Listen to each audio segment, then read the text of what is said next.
Good afternoon everyone. मैं हूँ CA Nisha Sharma और एक बार फिर अकाउंट्स की क्लास के साथ हाजिर हूँ आपके सामने। होप करती हूँ पिछली क्लासेस आपने अच्छे से समझी होंगी। आज की जो हमारी क्लास है that is all about accounting principles. कि आज की जो हमारी क्लास है दैट इज़ थेरेटिकल क्लास। आपके एग्जाम्स पॉइंट ऑफ व्यू से जो आपका थ्योरी पोर्शन है वो आज की क्लास बहुत मेजरली कवर करती है। एंड आने वाले जो आपके प्रैक्टिकल्स हैं जो आप अपने अकाउंटिंग में करेंगे वो सारे प्रैक्टिकल्स का बेस बनेगी ये क्लास, ताकि आपके थ्योरी की क्लासेस अगर क्लियर हैं, थ्योरी के कंसेप्ट्स अगर क्लियर हैं तो it will be easier for you to solve your practicals. ठीक है, चलिए आपका ज़्यादा टाइम ना लेते हुए हम ये क्लास शुरू करते हैं। And today's class is all about continuation of our previous class chapter 3।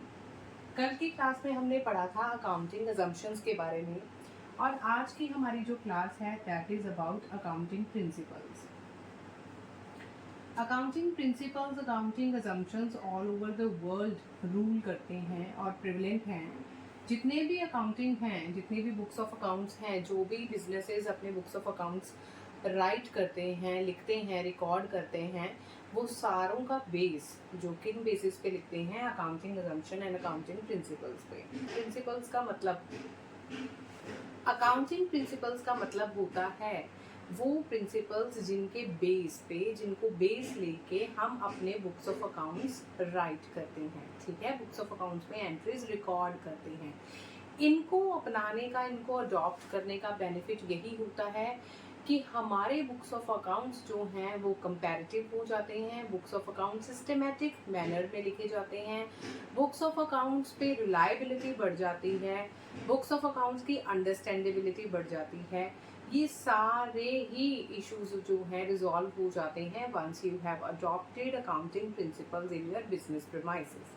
ठीक है, अब हम स्टार्ट करेंगे अपने फर्स्ट अकाउंटिंग प्रिंसिपल के साथ। First accounting principle is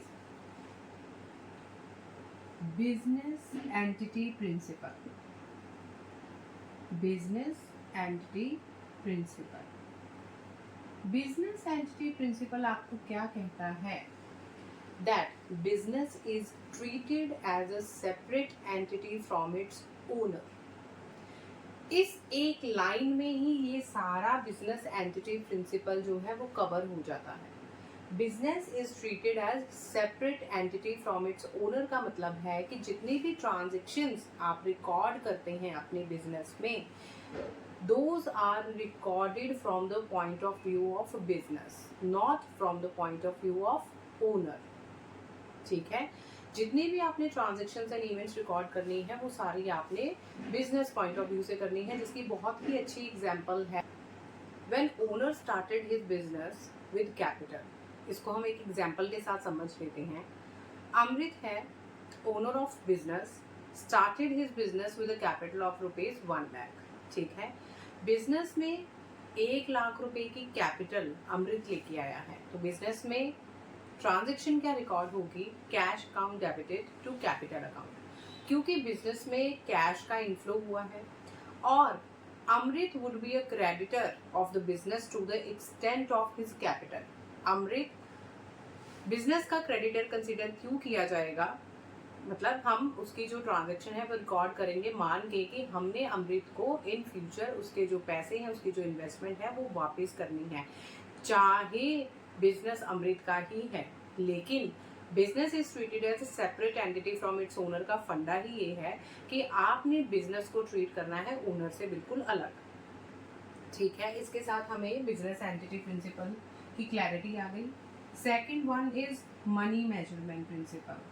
as it is very much clear from the name itself, money measurement में हम अपनी पुरानी वीडियोस में बहुत बार ये चीज़ डिस्कस कर चुके हैं कि वही ट्रांजेक्शन्स और events are recorded in books of accounts, those can be measured in terms of money. Books of accounts में आप सिर्फ और सिर्फ वही एंट्रीज रिकॉर्ड करेंगे जिनको आप मनी में मेजर कर सकते हैं।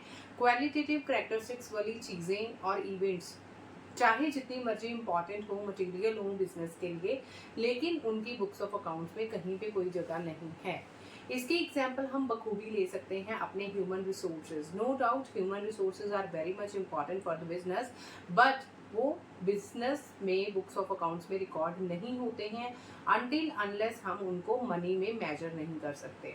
ठीक है, सबसे ज़्यादा बड़ा डिसएडवांटेज मनी मेजरमेंट कंसेप्ट का ये है कि इसमें हम मनी की वैल्यू स्टैटिक लेके चलते हैं। मतलब हम बुक्स ऑफ अकाउंट्स में जो वैल्यू रिकॉर्ड करते हैं, अज्यूम करके चलते हैं कि यही मनी की वैल्यू स्टेबल रहेगी, लेकिन नहीं। Money is dynamic in nature. Inflation की वजह से हमारी मनी में फ्लक्चुएशन आती रहती है, लेकिन बुक्स ऑफ अकाउंट्स में मनी मेजरमेंट कंसेप्ट की वजह से हम सिर्फ और सिर्फ वही ट्रांजेक्शन्स रिकॉर्ड कर पाते हैं जिनको आप in terms of money measure कर सकते हैं। ठीक हो गया। उसी तरीके से थर्ड वन इज, देखिए यहाँ पे मैं एक चीज़ आप सबको क्लियर कर देना चाहती हूँ कि बुक्स में से पढ़कर कोई भी करवा सकता है। मेरा काम है अपनी क्लासेस के थ्रू आपको सरल भाषा में कंसेप्ट्स क्लियर करना, ताकि जब आप उनको लर्न करें, जब आप उनको समझने की कोशिश करें, तो वाइल वॉचिंग माय वीडियोस आपको कंसेप्ट्स क्लियर हों, आपको कंसेप्चुलाइजेशन हुई हो कि जब आप उसको याद करने बैठें तो आपको मेरी बातें याद आएं और आप उनको समझकर लर्न कर सकें, आपका लर्निंग प्रोसेस इजी हो सके। इसीलिए मैं आपको वर्ड टू वर्ड और लाइन टू लाइन नहीं पढ़ा रही हूँ, मैं जस्ट आपको कंसेप्ट्स क्लियर करवा रही हूँ, क्योंकि बुक्स आप सबके पास अवेलेबल हैं। आप बुक से आराम से देख के पढ़ भी सकते हैं और याद भी कर सकते हैं। ठीक है। Third one is accounting period principle. Accounting period principle क्या कहता है? हमने अपनी प्रीवियस क्लास में एक कंसेप्ट पढ़ा था, going concern concept. Going concern concept में हम अज्यूम करते हैं कि business would be in continuation for foreseeable future, मतलब कि आप बिजनेस को लॉन्ग रन के लिए कंटिन्यू करेंगे। अकाउंटिंग पीरियड कंसेप्ट क्या कहता है कि पूरा लाइफ साइकिल जो बिजनेस का है, that could be divided into smaller units of 12 months. 12 महीने के अंतराल में हम अपने पूरे बिजनेस साइकिल को बांटेंगे, ड्यू टू द रीजंस कि बहुत से इन्वेस्टर्स, बहुत से मोस्ट प्रॉबेबली, मोस्ट इम्पॉर्टेंटली जो हमारे यूजर्स हैं, जो हमारे मैनेजमेंट है, जो हमारे ओनर्स हैं, जो हमारे बैंक्स एंड फाइनेंशियल इंस्टीट्यूशंस हैं जिन्होंने हमारे बिजनेस को लोन दिया है, उन सब को ज़रूरत होती है आफ्टर रेगुलर इंटरवल ये चीज़ एनालाइज करने की कि क्या बिजनेस सही से चल रहा है, बिजनेस को जो हमने इन्वेस्टमेंट दी है, बिजनेस को जो हमने लोन दिया है, would business be able to repay the same. Owners और मैनेजमेंट ने अपनी डिसीजन मेकिंग प्रोसेस करने होते हैं। डिसीजन मेकिंग प्रोसेस के लिए बहुत ज़रूरी है उनके पास फाइनेंशियल स्टेटमेंट्स का आना, और वो फाइनेंशियल स्टेटमेंट्स हम बनाते हैं after a period of 12 months. मतलब 1 साल का हम अकाउंटिंग पीरियड लेके चलते हैं, जो स्टार्ट होता है from 1 April of every financial year and ends with 31 March of every financial year. For example 1 अप्रैल 2024 से हमारा नया फाइनेंशियल ईयर शुरू हो चुका है और 31 मार्च 2025 को ये फाइनेंशियल ईयर बंद होगा, जब सारी बुक्स ऑफ अकाउंट्स क्लोज होंगी और उसके बाद हमारी बुक्स ऑफ अकाउंट्स फाइनल होती हैं, जिसके बेसिस पे डिसीजंस लिए जाते हैं। ठीक हो गया। Now fourth one is full disclosure principle. देखिए नाम से ही क्लियर है, ट्रांजैक्शन एंड इवेंट्स जो कि as per law, under the law disclose करने ज़रूरी हैं इन फाइनेंशियल स्टेटमेंट्स, और जो मटेरियल है बिजनेस के लिए वो सारे ही आपको फुली डिस्क्लोज करने हैं इन फाइनेंशियल स्टेटमेंट। अब देखिए, एक अच्छी अकाउंटिंग प्रैक्टिस तो यही कहती है कि जो भी डिस्क्लोजर्स, जैसे हम आपको एग्जांपल के साथ ये बता सकते हैं कि अगर आपकी 1 साल में टर्नओवर गिर गई है, तो reason for low turnover should be disclosed in financial statement, so that users को पता लग सके कि अगर टर्नओवर गिरी है तो उसका कारण क्या है। ठीक है, इसलिए not just for the legal requirement but for following good accounting practices आपको फुल डिस्क्लोजर प्रिंसिपल के तहत अपनी फाइनेंशियल स्टेटमेंट में डिस्क्लोज मटेरियल आइटम्स को करना जरूरी है। अब इससे ही मिलता जुलता जो हमारा प्रिंसिपल है, दैट इज मटीरियलिटी प्रिंसिपल। देखिए, आप इन दोनों में एक समानता ये पाएंगे, फुल डिस्क्लोजर में आ जाता है कि आपने डिस्क्लोज करनी है वो वाली ट्रांजैक्शंस, वो वाली आइटम्स, वो वाले इवेंट्स जो मैनेजमेंट के डिसीजंस को या यूजर्स के डिसीजंस को, इन्वेस्टर के डिसीजंस को इन्फ्लुएंस करते हैं। Similarly materiality principle deals with the same. आपने मटेरियल इंफॉर्मेशन को डिस्क्लोज करना है अपनी बुक्स ऑफ अकाउंट्स में। देखिए, इसको बड़े ही एक अच्छे कोट के साथ हम समझ सकते हैं। Transaction can be considered material if there is a reason to believe that it could influence the decision of the informed investors। कभी भी किसी ट्रांजैक्शन को आप मटेरियल कब मानेंगे? जब आपको लगता है कि इसकी मौजूदगी से हमारे इन्वेस्टर्स के डिसीजन पे इफेक्ट पड़ सकता है। कुछ मटेरियल आइटम्स किसी बिजनेस के लिए मटेरियलिस्टिक हो सकती हैं, किसी के लिए वो सिग्निफिकेंट नहीं हो सकती, जिसको हम एग्जाम्पल के साथ कैसे देख सकते हैं। मान लीजिए आपने 2,50,000 2,50,000 खर्च किया है ऑन रिपेयर ऑफ बिल्डिंग, ठीक है। उस बिजनेस की अपनी टर्नओवर है 10 लाख। अब जिसकी टर्नओवर 10 लाख है उसने 2.5 लाख मतलब 25% ऑफ द टर्नओवर खर्च कर दिया है as a repair expense on building. अब ये है सिग्निफिकेंट एंटरप्राइज के लिए आइटम। इस आइटम को हम मटेरियल कंसीडर करेंगे इस बिजनेस के लिए। लेकिन अगर यही बिजनेस की टर्नओवर 15 करोड़ हो और उसने एक 2.5 लाख रुपए रिपेयर पे खर्च कर दिए हैं, तो that would not be that much significant for that enterprise is having turnover of 15 crore, ठीक है। तो मटेरियलिटी सब्जेक्टिव है। मटेरियल है कि नहीं डिपेंड करता है उसके नेचर पर, खर्चे, रेवेन्यू, एसेट्स, लाइबिलिटीज के नेचर पर या उसके अमाउंट पर, ठीक हो गया। इसी के साथ हम नेक्स्ट कंसेप्ट पे आएंगे। मटेरियलिटी प्रिंसिपल के बाद हम एक वर्ड यूज करते हैं प्रूडेंस, जिसको हम कहते हैं कंजर्वेटिज्म प्रिंसिपल। देखिए, अब ये क्या है, नाम से घबराइएगा मत, ये इतनी भी डिफिकल्ट नहीं है जितनी ये नाम से लग रही है। प्रूडेंस या कंजर्वेटिज्म प्रिंसिपल क्या कहता है? Do not anticipate for profits. इसको दो पार्ट्स में कैसे बांटेंगे? Do not anticipate for profits but provide for all losses. Business इस प्रिंसिपल पे काम करता है कि प्रोस्पेक्टिव प्रॉफिट्स जो आपको बिजनेस में हो सकते हैं इन फ्यूचर, आप उनको बुक्स ऑफ अकाउंट्स में रिकॉर्ड नहीं करेंगे जब तक वो एक्चुअली में रियलाइज नहीं हो जाते, ठीक है।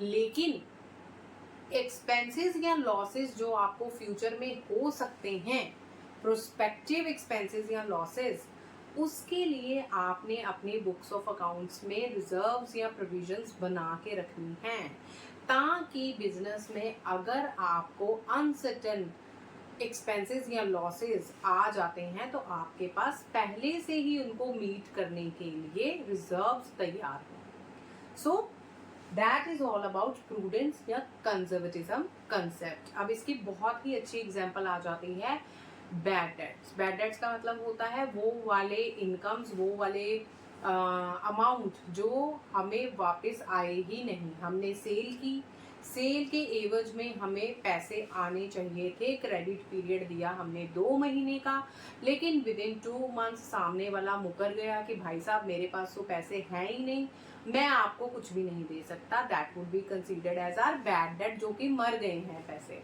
अब उसके लिए हम प्रोविजन फॉर बैड डेट अपनी किताबों में बना के रखते हैं, ठीक हो गया।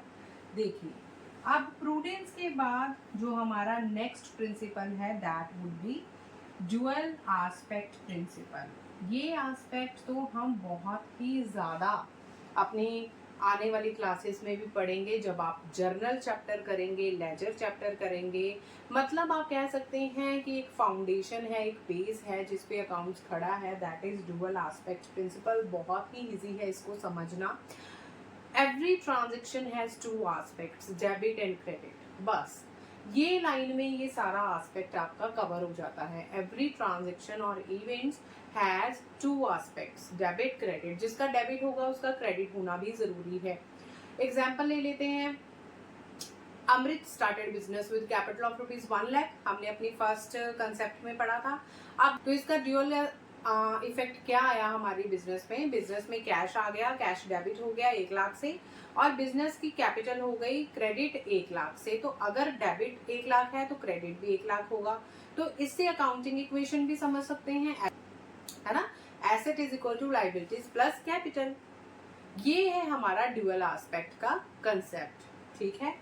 इसके बाद जो हमारा नेक्स्ट प्रिंसिपल है that is all about cost concept, या जिसको हम कहते हैं historical cost concept. Cost concept के अकॉर्डिंगली बुक्स ऑफ अकाउंट्स हम मेंटेन करते हैं बाय रिकॉर्डिंग द आइटम्स और ट्रांजैक्शंस एट कॉस्ट। कहता है कि transaction would be recorded in books of accounts only at original cost price. इसकी एग्जाम्पल है, आप कोई प्लांट एंड मशीनरी खरीद के लाए हैं 10 लाख रुपए की। जिस दिन आपने खरीदी है उस दिन उसकी अमाउंट आपने पे की है 10 लाख रुपीज। तो आप अपनी बुक्स ऑफ अकाउंट्स में उस प्लांट एंड मशीनरी को रिकॉर्ड करेंगे 10 लाख पे।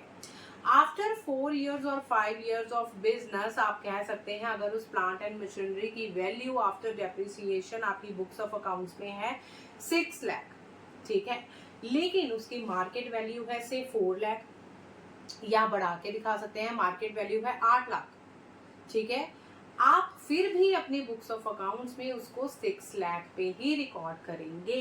इस कंसेप्ट को फॉलो करते हुए हम अपनी एसेट्स को बुक्स में हमेशा कॉस्ट पे ही रिकॉर्ड करेंगे, ठीक है। अब आप अगर मेरी एक क्लास देखेंगे जिसमें हमने अकाउंटिंग के बारे में पढ़ा है, तो उसमें हमने एक वर्ड यूज किया था विंडो ड्रेसिंग, जिसका विंडो ड्रेसिंग का मतलब ये होता है अपनी अकाउंट्स को थोड़ा सा एक्चुअल पिक्चर से हटाकर दिखाना, है ना। तो अगर हम कॉस्ट कंसेप्ट फॉलो कर रहे हैं तो इसका हमारी बुक्स पे डिसएडवांटेज कह सकते हैं कि बिजनेस की ट्रू पिक्चर सामने पेंट नहीं होगी ड्यू टू द रीजन कि आपने जो एसेट आज से 4 साल पहले खरीदी थी उसकी कॉस्ट ही आपकी बुक्स ऑफ अकाउंट्स में चली आ रही है। आप उसकी करंट वैल्यू को अपनी बुक्स ऑफ अकाउंट्स में नहीं दिखा रहे, ठीक है। ये कहता है हमारा कॉस्ट कंसेप्ट। अब देखिए इसके अलावा हमारा जो नेक्स्ट कंसेप्ट है that would be very much important for your practicals as well, matching concept. Matching concept क्या कहता है? रेवेन्यू जो आप रिकॉग्नाइज कर रहे हैं अपने बुक्स ऑफ अकाउंट में, उसके सामने कॉरस्पॉन्डिंग एक्सपेंसेस भी उसी पीरियड के इनकर करने हैं और बुक्स ऑफ अकाउंट्स में रिकॉर्ड करने हैं, ठीक है। इफेक्टिव ऑफ द फैक्ट कि आपको पेमेंट कब रिसीव या कब पे की गई है, ठीक है। इसका एग्जाम्पल क्या है? सपोज कीजिए आपकी टर्नओवर है फ्रॉम 1 अप्रैल 24 टू 31 मार्च 25। आपकी सेल जो बुक्स ऑफ अकाउंट्स में रिकॉर्ड की गई है वो है 1 अप्रैल 2024 से 31 मार्च 2025 तक की। लेकिन आपका कोई खर्चा है, आपका कोई एक्सपेंस है, जैसे आप कह लीजिए rent is paid for 15 months, ठीक है। आपने जो रेंट पे कर दिया वो एडवांस में ही पे कर दिया है फॉर 15 मंथ्स, ठीक है। हम अपनी बुक्स ऑफ अकाउंट्स को ट्रू एंड फेयर व्यू देने के लिए जो रेंट है वो भी रिकॉर्ड करेंगे only for 12 months, that is for 1 April 24 to 31 March 2025। हम 15 महीने का रेंट अपने बुक्स में रिकॉर्ड नहीं करेंगे। क्यों भाई? क्योंकि हमने सेल्स अगर 12 महीने की दिखाई है तो सामने एक्सपेंसेस भी 12 मंथ के होंगे और वो भी उसी पीरियड के जिस पीरियड में हमने उस रेवेन्यू को अर्न करने के लिए वो खर्चे किए हैं, ठीक है। तो अब आप पूछिएगा कि मैम जो 3 मंथ्स का रेंट है वो कहाँ जाएगा? हमने तो खर्चा किया, हमारी तो जेब में से 3 महीने का रेंट गया है ना, उसको कहाँ दिखाएंगे? उसको भी हम बुक्स ऑफ अकाउंट्स में ही दिखाते हैं, लेकिन उसको हम एक्सपेंस ट्रीट ना करके एसेट साइड पे ले जाते हैं, जो कि हम आने वाली क्लासेस में पढ़ेंगे। इसको हम कंसीडर करेंगे प्री पेड रेंट, मतलब रेंट पेड इन एडवांस, ठीक है। और प्री पेड रेंट को हम ले जाते हैं हमेशा कहाँ पर? अपनी बैलेंस शीट में एसेट साइड पे, और ये 3 महीने का रेंट एडजस्ट हो जाएगा हमारी नेक्स्ट ईयर की बुक्स में। तो आपका नुकसान कहीं नहीं होगा। सिर्फ ये समझने वाली बात है, जब हम जर्नल एंट्रीज में गिरेंगे तो ये समझने वाली बात है कि रेवेन्यू जिस साल का आप दिखा रहे हैं, जिस पीरियड का दिखा रहे हैं, that should be match to with the expenses incurred of that particular period. इसीलिए इसको मैचिंग कंसेप्ट कहते हैं, that revenue should be matched with the expenses incurred. ठीक हो गया। अब आपका लास्ट इस क्लास का जो कंसेप्ट है that is revenue recognition concept. अब देखिए रेवेन्यू रिकॉग्निशन कंसेप्ट क्या कहता है, that revenue would be recorded in books of accounts only when it is recognized. मैं आपको वन लाइनर्स दे रही हूँ ताकि आपके दिमाग में वो एक लाइन बैठ जाए और उसी में आप सारा कंसेप्ट अपना कंसेप्चुलाइज करके दिमाग में फिट कर पाए। रेवेन्यू रिकॉग्निशन कंसेप्ट क्या कहता है, that revenue would be recognized जब आपका लीगल ऑब्लिगेशन उसको पास करने का, मतलब नेक्स्ट पार्टी को आपने उसका लीगल ऑब्लिगेशन या उसकी ओनरशिप ट्रांसफर कर दी है। रेवेन्यू हम तभी रिकॉर्ड करेंगे बुक ऑफ अकाउंट में जिस क्षण, जिस मोमेंट वो रिकॉग्नाइज हो गया है। अब देखिए इसकी सबसे बेस्ट एग्जांपल और सबसे इजी एग्जांपल क्या है, जब हम सेल करते हैं बिजनेस में। XYZ and company sold watches to Hemant and Company for rupees 2,50,000 on a credit period of 2 months. XYZ and company ने 2 महीने के क्रेडिट पीरियड पे हेमंत एंड कंपनी को वॉचेस सेल कर दी हैं। बुक्स ऑफ अकाउंट्स में जो ट्रांजैक्शन रिकॉर्ड होगी, say watches are sold on 15th May 2024। ठीक है, पेमेंट आनी है आफ्टर 2 months, मतलब आपको पेमेंट आनी है जुलाई में, 15 जुलाई 2024 को। ठीक है, अब आप बुक्स ऑफ अकाउंट्स में जो सेल है, जो टर्नओवर रिकॉर्ड करेंगे, वो करेंगे the moment sales are recognized, जब आपने अपनी बुक्स ऑफ अकाउंट्स में से सेल एंटर कब करनी है, जब वो सेल हो चुकी है, मतलब कब, 15 मई 2024 को, irrespective of the fact that payment would be received after 2 months इन 15 जुलाई 2024, है ना। तो हम रेवेन्यू रिकॉग्नाइज करेंगे जब हमने सेल्स कर दी है। इसी के साथ हम आज की क्लास को वाइंड अप करेंगे और मैं होप करती हूँ कि आपको ये सारे प्रिंसिपल, सारे कंसेप्ट बहुत अच्छे से क्लियर हो गए होंगे। ऐसी ही और वीडियोस के लिए मेरे चैनल को सब्सक्राइब करना मत भूलिएगा। अगर आपको वीडियो अच्छी लगी है, kindly like the video and अपने चैप्टर्स और अपने सिलेबस को रिवाइज करते रहिएगा, because revision is the key to success and to grab more marks in the exams. Thank you so much for watching my video. Have a nice day.